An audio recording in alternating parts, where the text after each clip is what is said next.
Well, from those who are actually abusing humanity and trying to hurt humanity, trying to create breaks within or tear the social fabric of a country and its people, to those who are champions of humanity, those who are quietly doing their job to help connect people, to improve their lives and service of humanity, ladies and gentlemen. This is a story that we promised to tell you.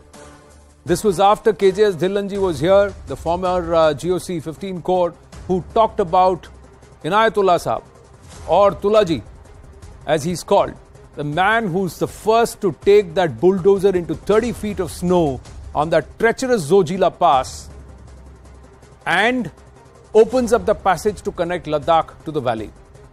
We'll get you to speak with him. I had spoken with him earlier in the day. He cannot hear or speak.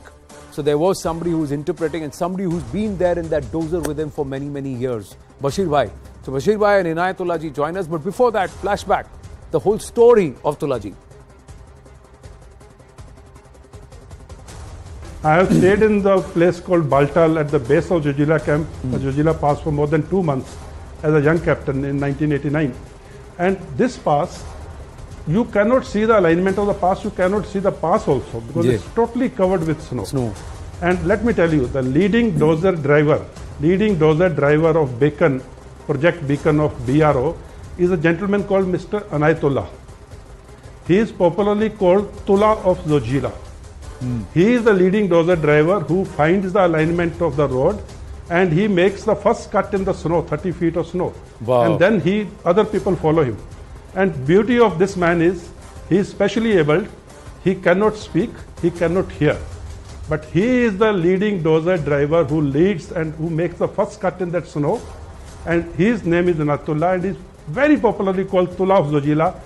I written a book. In that book, I made a special mention of this gentleman and have devoted one subchapter to him. These are the people who make stories. These are the people who make histories. And if BRO is able to open this pass in 68 days, Tula of Zojila has a great role to play in that. He has been doing it for years now. So Tula Baba, Tula Ji, Inayatullah Ji, they know him by various names. Well, I caught up with him earlier in the day. So let's just take you through the conversation. Inayatullah Ji, Bashir Bhai. So with him is Bashir Bhai. So Inayatullah Ji is towards the extreme end of your screen. Okay, he is specially abled. He can't hear, he can't speak. So Bashir Bhai has been with him. Bashir Bhai, आपको मेरी आवाज आ रही है? तो बशीर भाई एक बात बताइए, ये कब से डोजर चला रहे हैं इनायतुल्लाह जी जोजिला पे?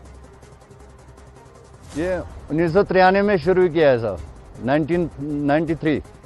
1993 से वो डोजर चला रहे हैं। लेकिन ये काम क्यों कर रहे हैं और क्यों लेकर के जा रहे हैं?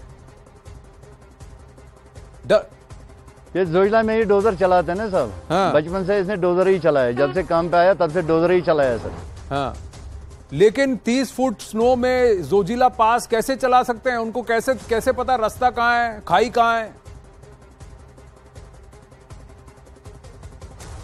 जैसे कंप्यूटर में फीड होता है आदमी को कुछ पॉइंट, ऐसा इसको जोजिला का पूरा रूट फीड हो गया साहब।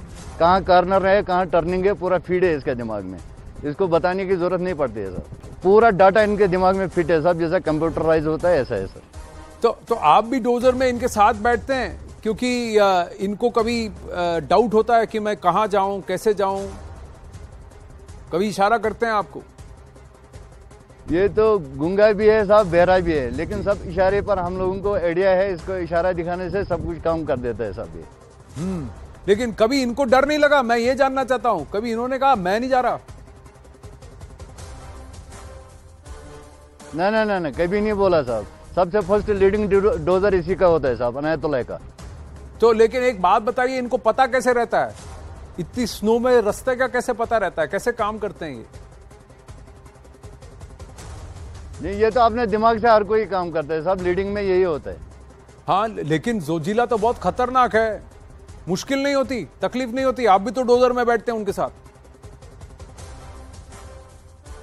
मुश्किल तो होता है साहब, जोजिला का काम आपको पता है, जो स्नो क्लियरेंस का काम है ये तो बहुत टफ होता है। इसमें अवरनाश का भी डर रहता है और पत्थर का भी डर रहता है। ये तो मतलब रिस्क में जान डाल के काम करना पड़ता है सर। अगर रिस्क नहीं लेगा तो जोजिला नहीं खुलेगा सर। पर आप क्यों रिस्क लेने के लिए तैयार हो जाते हैं? आपको खुद नहीं लगता मैं क्यों जाऊं? तुला जी को नहीं लगता मैं क्यों जाऊं? डर क्या करेगा साहब, रोड तो खोलना ही है, क्या करेगा? क्या बात, जब मेहनत करेगा आदमी तभी तो फल मिलता है सर। बिल्कुल सही कहा और इसके लिए बहुत बड़ा सैल्यूट आपको। लेकिन कभी ऐसा हुआ, तकलीफ हुई, डोजर बंद हो गया या बर्फ गिर गई या चोट लग गई, कुछ हुआ है ऐसा इंसिडेंट हुआ है? पहले हुआ है, एक बार इसका हुआ था साहब, इसका आर्म भी टूट गया था, बाजू टूट गया? बाजू टूट गया? कब टूट गया? ऊपर वाले ने बचाया साहब। बस सच में ऊपर वाले की मेहर है। लेकिन एक बात बताइए, कब टूटा बाजू, कब टूटा था? ये घटना कब घटी थी?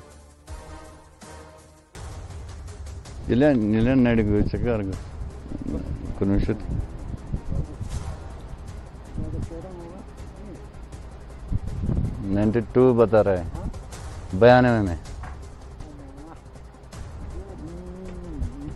करो अगला ठाक भाई, अगला ठाक।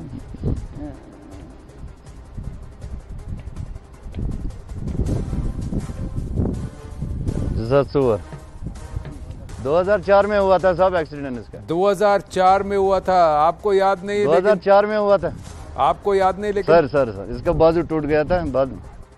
आपको याद नहीं लेकिन तुला जी को याद है। बढ़िया। लेकिन एक बात बताइए, ये कब तक कैसे ही डोजर चलाते रहना चाहते हैं? कभी बोलते हैं अब बहुत हो गया, अब मैं नहीं करूंगा, कोई और करेगा? कभी नहीं हुआ साहब, कभी नहीं बोला इसने साहब। इसको जब भी बोलता है लीडिंग डोजर में यही होता है साहब, कभी इसने इनकार नहीं किया है साहब। इसीलिए सारे फौजी भी आपको थैंक यू करते हैं, वहां के लोकल्स भी बहुत आपको पसंद करते हैं, तुला जी को और आपको। पूरा इंडिया जानता है साहब इसको। पूरे इंडिया में तो फेमस है इनायतुल्लाह खान।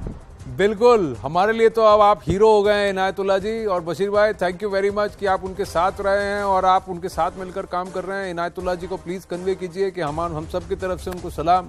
भारत को जोड़ के रखने के लिए, लोगों को जोड़ के रखने के लिए, in the service of humanity. Thank you very very much.